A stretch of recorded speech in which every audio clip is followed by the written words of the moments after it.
Good evening, welcome to California Today. I'm Liang Zhang. Here is a preview of some of today's stories. Santa Ana High School reported a possible bomb threat. Police arrived on the scene and the school went on lockdown. A Southern California county denied ExxonMobil a chance to restart 3 offshore oil rigs. The decision came in favor of environmental concerns over soaring gas prices. A construction worker was shocked with the gruesome discovery while working in Oakland, California. A mummified body was found in the walls of an old convention center. Santa Ana High School went on lockdown earlier today after reports emerged of a possible bomb threat and armed student. Police SWAT, a bomb squad, and sheriff's deputies responded to the school at 520 Walnut Street around 1 p.m. on March 10th. Santa Ana Unified School District announced at 3 p.m. Police confirmed there was no active shooter, no injuries to anyone, and there is only a threat at this point. According to police, the suspect, whose whereabouts at the school were unknown, was believed to be a student.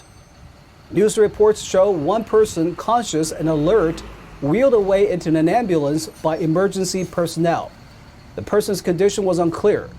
Around 100 people, many of them parents, weeping for their children, were watching the scene from the outskirts of the high school. Students at Hellinger Elementary School, which is adjacent to Santa Ana High School, were also instructed by police to lock down. No one was allowed in or out of campus as of 3:50 p.m. A train crash in the Bay Area's San Bruno City resulted in 13 injuries today. No deaths were reported. Firefighters said the train slammed into a large truck around 10:30 a.m. The train caught on fire and was later extinguished. Officials say there was 1 serious injury, 5 moderate injuries, and 7 minor injuries in today's crash. Here is something that's somewhat grotesque. Oakland police reported a mummified person in the walls of an old convention center. Construction workers discovered the body while tearing down interior walls. NTD's Adelina Asotane reports. Authorities in the East Bay say the body had been inside the wall long enough to become mummified. They hadn't released any photos yet. Construction workers found the mummified body of what appears to be an adult male at the Henry J. Kaiser Convention Center in Oakland, California on Wednesday. Authorities say there is no way to easily determine the person's age. Upon arrival, authorities determined that the conditions in the building's wall preserved and mummified the remains. Local deputies have launched an investigation and plan on obtaining fingerprints from the remains. They hope to determine who the person was and how long the body has been behind the wall. 2 working theories on the body are either the person got stuck behind the wall or may have been put there by someone else. The Kaiser Convention Center is owned by the city of Oakland. It was built in 1914 and stopped operating in 2005 when officials decided operating costs were too high. In 2020, renovations began on the building. Adelina Soltane, NTD News, California. Despite record-breaking gas prices, one county board of supervisors voted against restoring state oil production. The denial comes as California gas prices are climbing on a daily basis, but other options may be coming to the state. The Santa Barbara County Board of Supervisors recently denied an ExxonMobil proposal to make thousands of truck trips per year transporting oil from now idle offshore oil rigs. The refusal declines ExxonMobil a crucial step in its hopes to restart drilling at the decades-old trio of oil rigs. The company said without a pipeline, trucking was its only option to transport crude oil to markets. And a pipeline may eventually be on the way, though not in the near future. Houston-based Plains All-America Pipeline is looking to replace a pipeline that was shut down in 2015. The shutdown happened after one of California's worst coastal oil spills in 25 years. It was the link between offshore platforms and onshore processing plants. Plains All-America's plan won't receive a complex environmental review until October. Ben Oakley, manager of the California Coastal Region for the Western States Petroleum Association, said the supervisors chose to make California even more reliant on imported energy at a time when Californians are already struggling with some of the highest energy costs on record. Santa Barbara Supervisor Steve Lavagnino said he hopes for alternative energy sources, but acknowledges California is still years away from eliminating oil and gas. Los Angeles Sheriff Villanueva has been very vocal on law enforcement staffing. He recently slammed LA County supervisors for ongoing hiring freeze in his department. We hear more from NTD's David Lamb. The Los Angeles Sheriff said at a press conference on March 9th that budget setbacks and a hiring freeze are impairing his department's ability to provide public safety. We're in the middle of a crime wave right now. 94% increase in homicides in 2 years. And what is the board doing? Let's remove deputies from the field. Let's remove detectives from working. Let's start closing down the jails. This is unsustainable at any level. The county placed a hiring freeze on several departments during the height of the pandemic in March 2020 to cut back on expenditures. Last October, the supervisors lifted the freeze on every department except for the Los Angeles Sheriff's Department. When I say defunding has consequences, see this number right now? That is the total sworn vacancies as we speak, 783. That number is going to grow to over 927 in the matter of the next by April 1st. That is the lowball estimate is 927. As a result, Villanueva said deputies are overworked, detective cases are overloaded, and relatives of crime victims do not get timely updates on the progress of their cases. In the past few years, major cities participated in a defunding the police movement. And then they lived to regret it. Every single jurisdiction turned around and refunded. President Joe Biden also called for police refunding in the State of the Union address. We should all agree the answer is not to defund the police. It's to fund the police. Fund them. Fund them. Fund them with resources and training. Resources and training they need to protect our communities. Villanueva says deputies used to only be allowed to work 12 days in a row, but now the number has increased to 30 days in a row. NTD reached out to a county board supervisor for comment. David Lamb, NTD News, California. The driver of a Lamborghini was attacked in Los Angeles after getting out of his car. Luckily for him, he fended off the two bandits. In this surveillance video released on Wednesday by detectives, the man sees the suspects exit their vehicles in the middle of the road. They then approach him. One bystander immediately leaves the scene. Then one robber pointed a handgun at the victim and demanded his watch, police said. A fight then breaks out, and another bystander avoids the confrontation. In the 1-versus-2 fight, the victim manages to knock down the thugs a few times before they flee the scene. Police said prior to the incident, the victim and his friend went to an upscale restaurant in the Hollywood area on Sunday, March 6th. The victim gave his friend a ride home and then drove to his apartment building, noticing that a white sedan was following him. The victim turned into an alley and parked, noticing that the sedan also turned into the alley. Detectives are seeking the public's help in identifying the suspects. Coming up, the city of Irvine is combating corporate investors from buying up housing. The city council is working towards making housing more available to families. California may soon be able to set its own emissions standards again. The U.S. Environmental Protection Agency announced it would reinstate a previous emissions waiver. And what better way to clean your palate from upsetting news than a fresh fish lunch? We have footage of a hungry newborn bald eagle chick getting delivered that kind of meal. That and more here on California Today.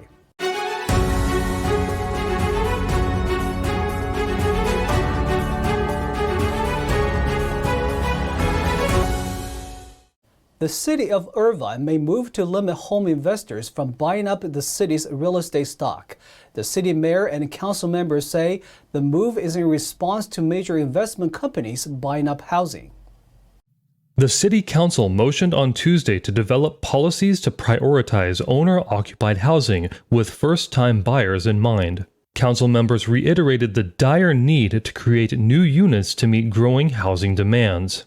If we want first-time homeowners or growing families to stay here in Irvine, we must take action to limit investor-owned properties within our developments. Khan said the city has seen a 6 to 8% year-over-year increase in investors buying the city's housing. With this item, we will continue to utilize every tool in our toolbox to move in the right direction and build wealth within our community. Irvine's median house price was $1.2 million at the end of January, according to Zillow. It has increased 23% in the last year. We have to hone in on preserving home ownership because that really is the path to building wealth creation, intergenerational wealth creation. Kim said it is important to distinguish who is buying. She said a corporate investor is different from an individual purchasing a second home for their children to live in.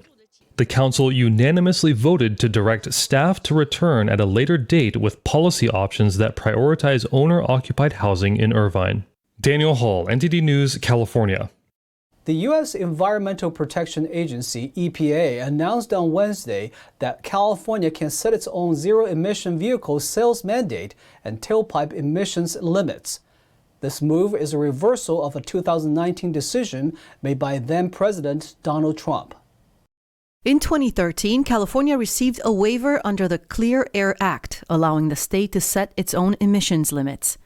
The U.S. Environmental Protection Agency, or EPA, said it is finalizing a decision to reinstate that waiver. EPA Administrator Michael Regan said, "With today's action, we reinstate an approach that for years has helped advance clean technologies and cut air pollution for people not just in California, but for the U.S. as a whole." As a result, the California Air Resources Board said on Tuesday that it plans to significantly increase electric vehicle requirements by 2030. However, critics say the waiver would hurt American jobs and innovation and American taxpayers. 16 states, including New York, Pennsylvania, and New Jersey, as well as the District of Columbia, have adopted California's tailpipe emissions rules, and 13 are following its zero-emission vehicle rules. The EPA in December finalized new vehicle emissions rules, which would require a 28.3% reduction in vehicle emissions through 2026. Tribal casinos are pushing to legalize sports wagering in California, but 2 casinos are pushing back with a lawsuit, saying it would lead to a monopoly. 2 California casinos filed a lawsuit against a sports wagering ballot initiative. Hollywood Park Casino and CalPac Rancho Cordova filed the lawsuit in the Los Angeles Superior Court on March 7th, alleging the initiative violates state law. They called on the court to bar the ballot initiative, named the California Sports Wagering Regulation and Unlawful Gambling Enforcement Act. The initiative is backed by 9 California Native American tribes. The 2 casinos say the initiative violates the single subject rule, a rule that prohibits citizen-led ballot initiatives from involving multiple topics. The initiative would not only allow for sports gambling, but also allow both roulette and craps at Indian casinos. Currently, sports gambling is illegal in California. Federally recognized tribes can only offer slot machines, lottery games, and banked card games. Hollywood Park Casino's general manager said in a statement that the law would allow tribal casinos to monopolize sports wagering. Cars in one San Jose neighborhood are sitting on flattened tires. Police say they are investigating the dozens of vehicles being vandalized. NTD's David Lamb reports. Now we're in a local neighborhood in San Jose, and just this week, dozens of cars has had their tires slashed. I live here for 30 years. No, this is my first time to notice like this. The cop came and asked me. That's why I said I didn't even know what's going on. The San Jose Police Department said they took a report for approximately 30 vehicles being vandalized, having their tires slashed. The incident came to light on Tuesday morning. The resident said she spoke to police regarding the vandalism. Her vehicle's tires haven't been affected, but most of the cars parked along this side of the street weren't so lucky. I felt so bad for those people that park on the street. All the tires got flat. Yeah. Terrible. It's terrible. Never happened before. This vandalizing. I don't know who did this. She said cars parked on Chemeketa Drive and another street were affected. Only the tires on the driver's side or closer to the road were flattened. No visible marks were readily apparent on the tires. SJPD said no suspects have been identified or arrested, but the incident is under investigation. David Lamb, NTD News, California. Whether you're an Apple fan or an avid collector, an auction is underway for items from the earliest days of the Silicon Valley. Many of the items are related to Apple founder Steve Jobs, including one of his extremely rare signatures.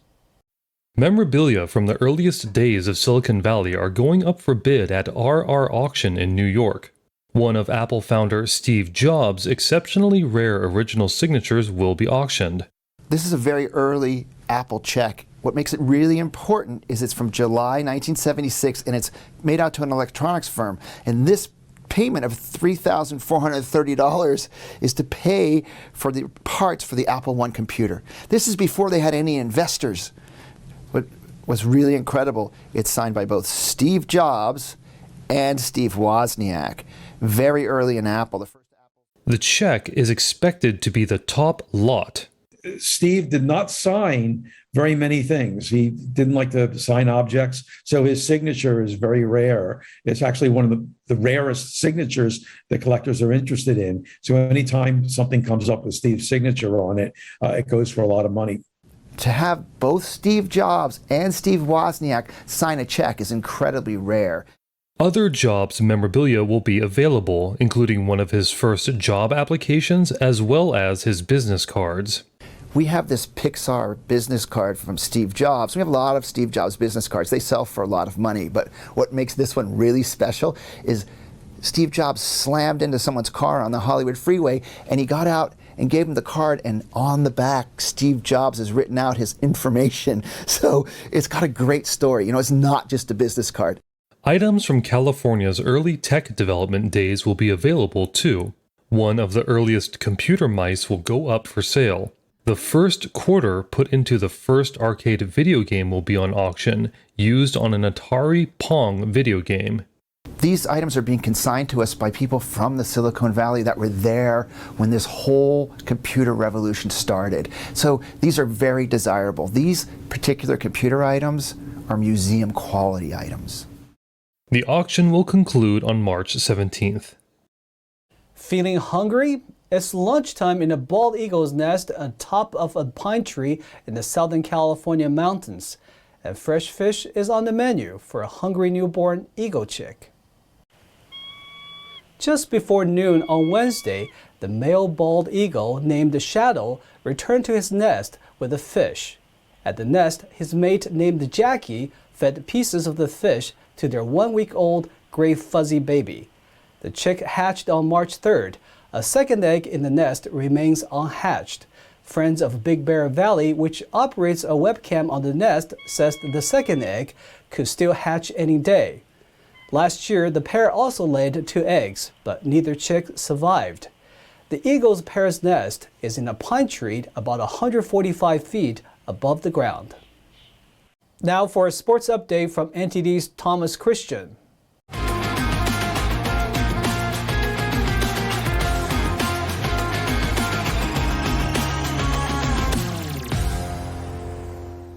I'm Thomas Christian, giving you the California Today Sports Roundup. The NBA suspended Sacramento Kings star Domantas Sabonis 1 game without pay Wednesday for aggressively confronting and making contact with a game official. The incident occurred with 4 minutes and 35 seconds left in the fourth quarter of the Kings' 131-115 home loss to the New York Knicks on Monday. Sabonis initially received a technical foul from official Josh Tyvett for unsportsmanlike behavior after being whistled for a personal foul. Sabonis received a second technical foul and was ejected, finishing with 19 points and 13 rebounds. The two-time All-Star served his suspension during Wednesday night's game with the visiting Denver Nuggets. Without him, the Kings fell 106-100. The Kings issued a statement supporting Sabonis on Twitter. In the statement, they said, "We disagree with the NBA's decision to suspend Domantas Sabonis. He's a consummate professional and the ultimate competitor. We stand behind Domas. He has our full support. Sabonis, who is 25 years old, has averaged 17.4 points, 12.8 rebounds, and 5.9 assists in 11 starts with the Kings since they acquired him in a February 8th trade with the Indiana Pacers.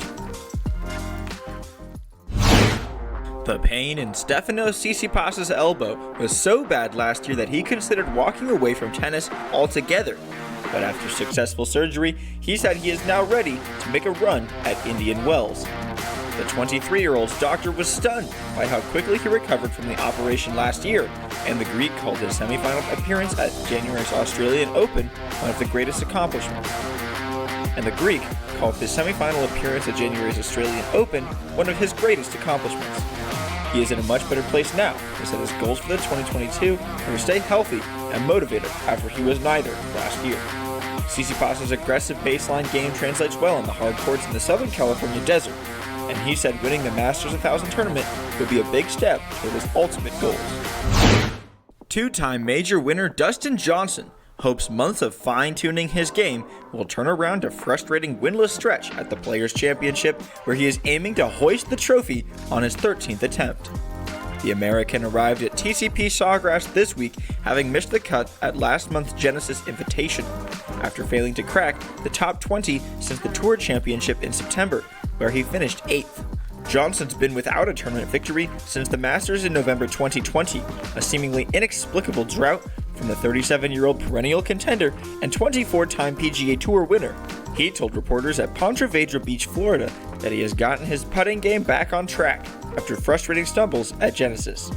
Johnson will need a red-hot putter and every other weapon in his arsenal to tame TPC Sawgrass, where he has recorded only one top 5 Players' Championship finish. As always, I'm Thomas Christian, and thanks for tuning in. And that's all we have for you tonight. We'd love to have you back on California Today every weekday at 8:30 p.m. Feel free to let us know if you have any news tips for our show. We're also on Twitter, Facebook, Instagram, YouTube, and our website. I'm Liang Zhang. We'll see you next time.